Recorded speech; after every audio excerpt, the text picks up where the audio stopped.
चलो जी, पढ़ने से पहले बैठो तो।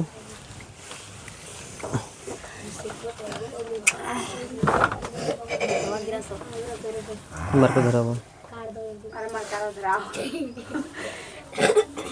चलो, सबको हेडिंग मार लिया जी। आज हम लोग पढ़ेंगे हिंदी के दूसरा लेसन ग्रामर का, वर्ण परिचय। आज पढ़ेंगे हम लोग वर्ण के बारे में। तो सबसे पहले हम लोग लिखेंगे कि वर्ण की परिभाषा, आखिर वर्ण हम कहेंगे किसे। Yes sir.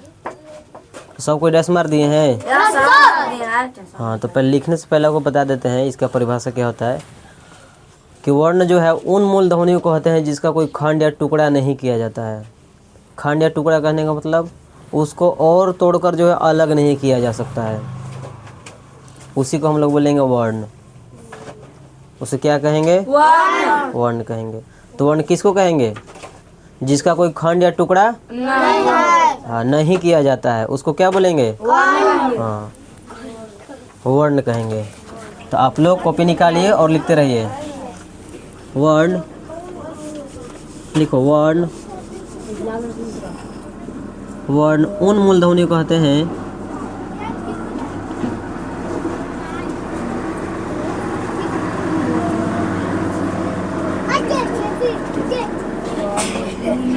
वर्ण उन मूल ध्वनि को कहते हैं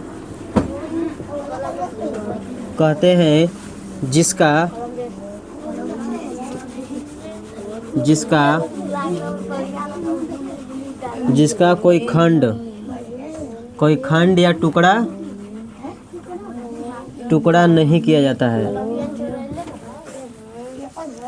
नहीं किया जाता है, उसे वर्ण कहते हैं। उसे क्या कहेंगे जी? वर्ण कहते हैं। जैसे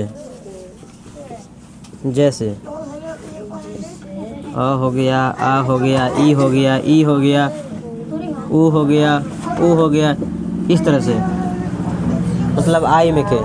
और इसके बाद आधा क ले लीजिए, क में हलंत लगा देते हैं, च में हलंत लगा देते हैं, ग में हलंत लगा देते हैं, कुछ भी ले लीजिए, य में हलंत लगा देते हैं। तो ये सब क्या है? वर्ण है। इसका हम लोग कोई खंड या टुकड़ा और नहीं कर सकते हैं। जो है वह सिर्फ एक ही से मिलकर बना हुआ है, दो से मिलकर नहीं बना हुआ है। इतना पहले आप लोग उतारिए।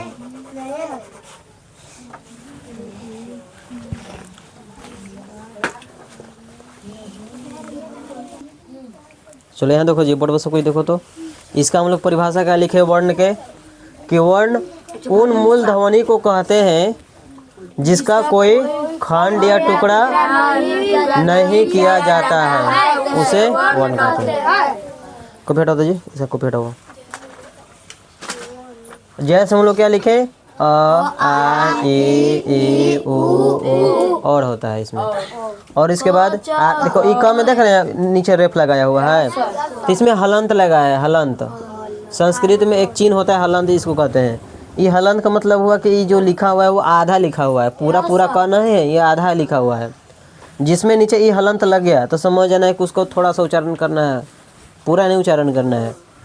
ऐसे तो इसको उच्चारण करते हैं क, पूरा करते हैं, लेकिन ये आधा लिखा हुआ तो इसको हम थोड़ा सा उच्चारण करेंगे, आगे बढ़ जाएंगे। इसको पढ़ेंगे क, इसे पढ़ेंगे च, ग, च। समझ में आ रहा है? तो इसको जो है, यह जो है जिसमें हलंत लग जाए समझो कि वह आधा है। तो हम लोग वर्ण किसको कहेंगे?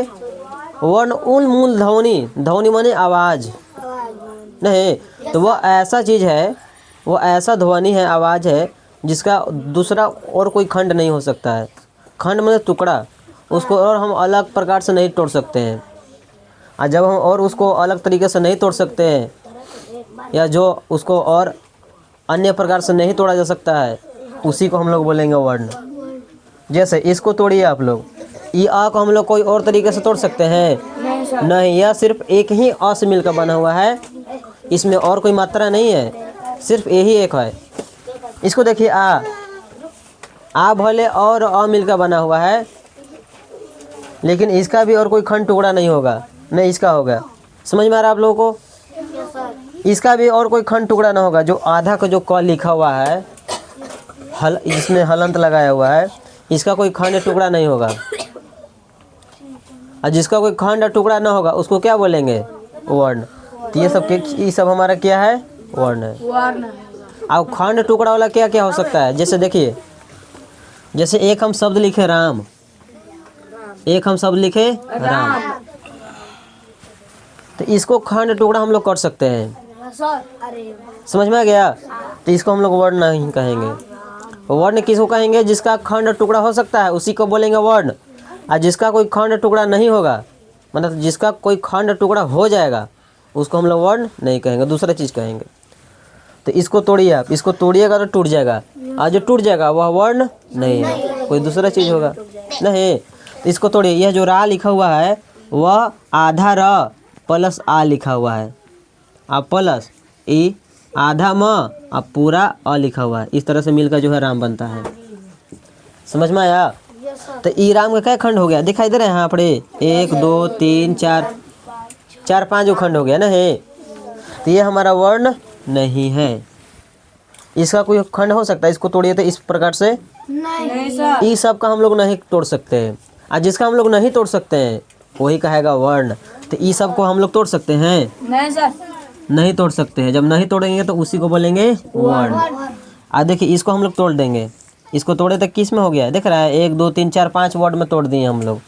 तो जिसको तोड़ देंगे उसको क्या बोलेंगे? उसको वर्ण हम लोग नहीं कहेंगे। समझ में आ गया? हाँ, तो इसका परिभाषा सबको याद हो जाएगा? तो सबको एक लय में बोलना है। एक बार फिर बोलिए आप लोग। वर्ण उन मूल ध्वनि को कहते हैं जिसका कोई खंड या टुकड़ा नहीं किया जाता है, उसे जैसे में आप लोग देख ही सकते हैं। अब इसको देखिए, आधा क आधा च आधा ग, इसमें आधा इसको बोलते हैं हम लोग, जिसमें हलंत लग जाए उसको आधा बोलते हैं। तो हलंत वाला भी किसको कहेंगे? वर्ण ही कहेंगे। ये हलंत वाला जितना भी है ना, कखारा में के, चाहे क में के कोई भी रहे, चाहे च में का रहे, चाहे ट में के, चाहे जो भी में का रहे, जिसमें आधा लग जाए, जिसमें ई हलंत चिन्ह लग जाए। जैसे हम कुछ भी एक ले लेते हैं, धा ले लेते हैं, धा, आधा में से हलंत लगा दिए, तो ये हमारा बन गया, ये हमारा बन गया वर्ण। आज जिसमें केवल ऐसे धा लिख दें और इसमें हलंत ना लगावे तो ये वर्ण नहीं है। समझ में आ गया? काहे कि इसको खंड टुकड़ा हो सकता है। ये आधा ध और पूरा अ, ये इसे ही मिलकर बना हुआ है। तो जिसमें हलंत लग जाए कखारा में कोई भी, उसी को हम लोग वर्ण कहेंगे, और आई में करे उसी को हम लोग वर्ण कहेंगे। अब इसके अलावा जिसका जिसका खंड हो जाएगा, जिसका जिसका टुकड़ा हो जाएगा, जिसका जिसका विभाजित हो सकता है, उसको हम लोग वर्ण नहीं कहेंगे। इतना हम लोग उतार लिए हैं? ठीक है। अब इसके बाद हम लोग को पढ़ना है वर्णमाला। अब इसके बाद हम लोग क्या पढ़ना? हाँ, इसके बाद क्या पढ़ना हम लोगों को? वर्णमाला। वर्णमाला। सर देखिए ना रिसु कैसे बैठल है। तो सुनिए, वर्णमाला जो है हम लोग किसको कहेंगे? तो वर्णों के समूह को, जो अभी पीछे पढ़े हम लोग वर्ण की परिभाषा कि वर्ण किसे कहते हैं, तो उसी वर्ण के क्या बोलेंगे?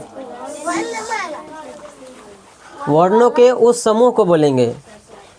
वर्ण के उस समूह को क्या बोलेंगे? वर्णमाला। तो हम लोग इसका परिभाषा लिखेंगे कि वर्णों के समूह को, वर्णों के समूह को क्या कहेंगे जी? वर्णमाला कहते हैं। अब यहाँ अभी आप लोग को नहीं लिखना है, यहाँ आप लोग पहले देख लीजिए। तो सबसे पहले परिभाषा सबको याद हो जाएगा वर्णमाला। इसके शब्द में ही इसका परिभाषा छिपा हुआ है। वर्णमाला यानी कि वर्णों के समूह को वर्णमाला कहते हैं, ऐसे याद हो जाएगा आप लोगों को। अब इसके बाद इसमें एक और चीज़ याद रखना है कि जो वर्णमाला होता है, जो वर्णमाला होता है, वर्णमाला की जो संख्या होती है 48 होता है। इसकी संख्या कितनी होती है? 48। कितना हो जाएगा? तो ये चीज़ आप लोग को याद रखना है कि वर्णमाला की संख्या कितनी हो जाएगी, कितना हो जाएगा। अब वर्णमाला किसे कहते हैं, तो वर्णों के, याद हो जाएगा ना, वर्णों के समूह को क्या कहेंगे। और इसकी संख्या कितनी होती है, वर्णमाला की कुल संख्या, याद हो जाएगा।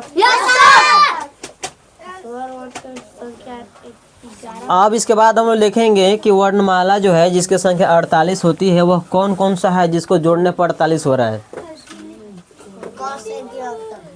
तो सबसे पहले आता है आई में के, सबसे पहले क्या आ जाएगा, आई में के। यहाँ देखिए एग्जाम्पल, जैसे हो गया आ ई उ री भी होता है ना जी, री ए आई ओ। ये अभी री हटा दो, अभी री हम लोग को नहीं पढ़ना, हम लोग को अभी फिलहाल में री होता है लेकिन अभी नहीं पढ़ना। गिनो तो इसकी संख्या कितनी होगी, 1 2 3 4 5 6 7 8 9 10। अच्छा री भी होगा नहीं, री भी होता है। कितना हो गया, 11 होगा ना। तो वर्णमाला की संख्या अभी पढ़े हम लोग को 48 होता है। और कौन कौन होता है, तो सबसे पहले ये हो गया अ से लेके अ तक 11 को हो गया।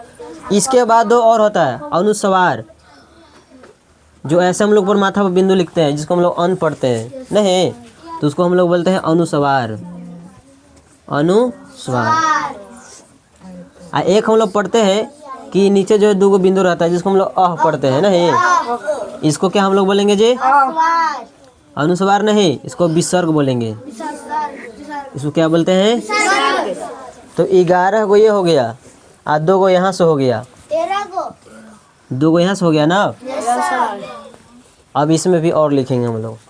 और देखिए यहाँ से अब पूरा कखारा पढ़े हैं, क से लेके अंगा तक ये क्या हो जाएगा, 5 गो। च से लेके इया तक ये क्या हो जाएगा, 5 गो। और ट से लेकर टवर्गी ना तक ये भी क्या हो जाएगा, और त से लेके हो जाएगा ना तक ये भी 5 गो। और बोलो प से लेके ये भी 5 गो। अभी देख फिलहाल कितना हो गया, येलो में भी होता है जी नहीं। अब इसको ले लो, टोटल कितना हो गया फिलहाल, 25 हो गया सर। 25 को ना, क्या हो गया, 25 को। अभी इतना आप लोग उतारिए, इसके बाद हम आगे देखते हैं। इतना पहले उतारिए, तो उसमें जगह भी नहीं है इसलिए अभी हम लोग छोड़ देते हैं। उतारिए इसको, मिटा के हम लोग आगे बढ़ेंगे। चलो यहाँ देखो जी, यहाँ तक आप लोग उतार लिए थे ना, ये भी आप लोग उतार लिए। तो इसमें मेन रूप से क्या याद करना है, ये वाला और ये वाला। ये वाला तो को पता हो गया कि जिस पर एक बिंदु लग जाएगा उसको अनुस्वार कहेंगे, और जिस पर नीचे 2 बिंदु रहेगा उसको विसर्ग कहते हैं। इसके बाद यहाँ देखिए य र ल व, इन चारों को हम लोग बोल देंगे अंतस्थ व्यंजन। इन चारों को क्या बोलेंगे हम लोग, अंतस्थ य र ल व, क्या बोलेंगे हम लोग, याद हो जाएगा। इसको क्या बोलेंगे हम लोग, अंतस्थ। अब यहाँ देखिए तलावी स, मूर्धनी स, दंती स, रहा, इस सबको क्या बोलेंगे, उष्म। क्या बोलेंगे, उष्म। इसके बाद छ, त्र, ज्ञान और स्र। स्र, इस चारों को क्या बोलेंगे, संयुक्त। इस चारों को क्या बोलेंगे, संयुक्त। याद हो जाएगा। तो अब देखो सवाल कैसे पूछता है, जैसे यहाँ देखिए जी सवाल कैसे पूछता है आप लोगों से। ये चीज़ अगर ध्यान में रहेगा तो सवाल बनेगा। जैसे सबको यहाँ देखेगा बोर्ड पर, जैसे यहाँ सवाल पूछ सकता है। देखो जय देखो सवाल कैसे बनता है, सबको यहाँ देखेगा। इसी में से देखना है कैसा सवाल बनेगा। पूछेगा किसमें कौन, हाँ पूछेगा कैसे, निम्न में कौन उसमें व्यंजन है, उसमें व्यंजन है। अब यहाँ 4 गो ऑप्शन रहेगा, 4 गो ऑप्शन, 1 गो रहेगा सही और 3 गो रहेगा गलत। जैसे क में मान चलो कि दे दिया य, ख में मान चलो कि दे दिया त्र, और ग में मान चलो कि दे दिया आपको ये वाला। इसके बाद घ में दे दिया मान चलो कि क। अब आपको यह चुनना है कि निम्नलिखित में से कौन उसमें व्यंजन है। तो बताइए इसमें से उसमें व्यंजन कौन है? ऑप्शन कौन है? क ख ग घ कौन है इसमें? हाँ बस एक ही बार बोलना है, चिचियाना नहीं है। इसमें क्या हो जाएगा? इसमें करेक्ट आंसर ये वाला ना, क्योंकि हमको पता है कि उस व्यंजन कैसे होता है, 4 होता है। ये वाला तलावी सा मूर्धनी सा दंत सर है, क्या होता है? तलावी सा या मूर्धनी सा या दंती सा या ह। तो यही तीनों 4 में से कोई भी रहेगा तो आपको समझ जाना है कि वह उसमें व्यंजन है। तो यहाँ पूछ रहा था कि निम्न में से कौन उसमें व्यंजन है। तो देखो तो इन 4 में से इसमें कौन ऑप्शन में है? ग है ना, ये वाला सा है ना। आपको है इसमें, तो सही हमारा आंसर हो जाएगा ग। ऐसा आपको सवाल पूछेगा परीक्षा में। जैसे एक और देखो दूसरा सवाल पूछता है कि निम्नलिखित में से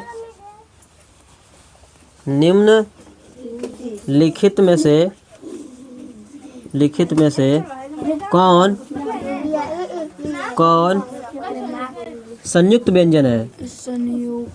कौन संयुक्त व्यंजन है? इसमें कौन सा व्यंजन पूछ रहा है?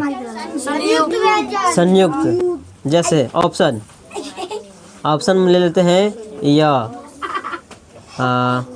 दूसरा मान चलो लिख लेते हैं र। C option